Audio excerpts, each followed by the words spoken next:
ஓய் அம்மு குடுமா, நான் பண்றேன். நானே பண்ணிக்கிறேன். அட நான் பண்றேம்மா. அம்மு குடுமா, நான் கூட்டுறேன். விடுங்க. அட நான் கூட்டுற விடுமா. எல்லா வேலையும் நீயே பண்ணு. அவளை பார்த்தா பொண்ணு மாதிரியே இருக்கா. அவ கையில இருக்கிற முடியும் அவ கிட்ட இருக்கிற வாசமும் பக்கத்துல வரமா முடியுது.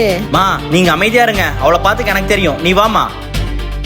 அம்மு அவங்க பேசுறதெல்லாம் மனசுல வச்சுக்காத. நீ எப்படி இருந்தாலும் நான் உன்னை அட்மையர் பண்ணுவேன். இந்தா இதை யூஸ் பண்ணு. ஸ்வெட்டிங் ஸ்மெல் வராம இருக்கறதுக்காக நான் கார்மசியோட நேச்சுரல் டியோடரண்ட் ரோல் வந்து யூஸ் பண்ண போறேன். இதுல floral sunset, sweet summer, fresh பிளாசம்னு 3 ஃப்ளேவர்ஸ் இருக்கு. இதுல என்னோட ஃபேவரட் இந்த ஃப்ரெஷ் பிளாசம். இதுல bright citrus and delicate florals இருக்கு. இது ஆல்கஹால் அண்ட் அலுமினியம் ஃப்ரீ. இது எல்லா ஸ்கின்க்குமே சூட் ஆகும். and இதுல 95% நேச்சுரல் இன்கிரிடியன்ட்ஸ் கலந்திருக்காங்க. நம்மளோட பாடியை ஃபுல் டே ஃப்ரெஷ்ஷா வச்சுக்கிறதுக்கு ஹெல்ப் பண்ணும். இந்த கார்மசி வேக்ஸ் ஸ்ட்ரிப்ஸ் வச்சு 2 மினிட்ஸ்ல வேக்ஸ் பண்ணிடலாம். இதுக்கு நான் கார்மசியோட டீப் நரிஷ் பாடி வேக்ஸ் தான் எடுத்திருக்கேன். ஹைட்ரேட்டிங் அண்ட் நரிஷிங்கா இருக்கு. இதுல ஒயிட் சாக்லேட் இன்ஃபியூஸ் பண்ணனால ரொம்பவே டெலிஷியஸ் ஸ்மெல்லா இருந்துச்சு. இதோட மாய்ஸ்சரைசிங் வைப்ஸும் கொடுத்திருக்காங்க. இந்த ஸ்ட்ரிப்ஸ் புல் பண்ணவே ரொம்பவே ஈஸியா இருந்துச்சு. நான் இப்போ வேக்ஸ் பண்ணி காட்டுறேன் பாருங்களேன், எவ்வளவு சூப்பரா ஹேர் எல்லாம் ரிமூவ் ஆயிடுச்சு. நான் குவிக் அண்ட் ஈஸியாவே ஹேர் ரிமூவ் பண்ணிட்டேன். என்னோட ஹேர் பாருங்க எவ்வளவு க்ளோவா இருக்கு. இந்த ப்ராடக்ட்ஸ் வேணும்னா இந்த QR கோட் ஸ்கேன் பண்ணி purple.com ல பர்ச்சேஸ் பண்ணிக்கோங்க.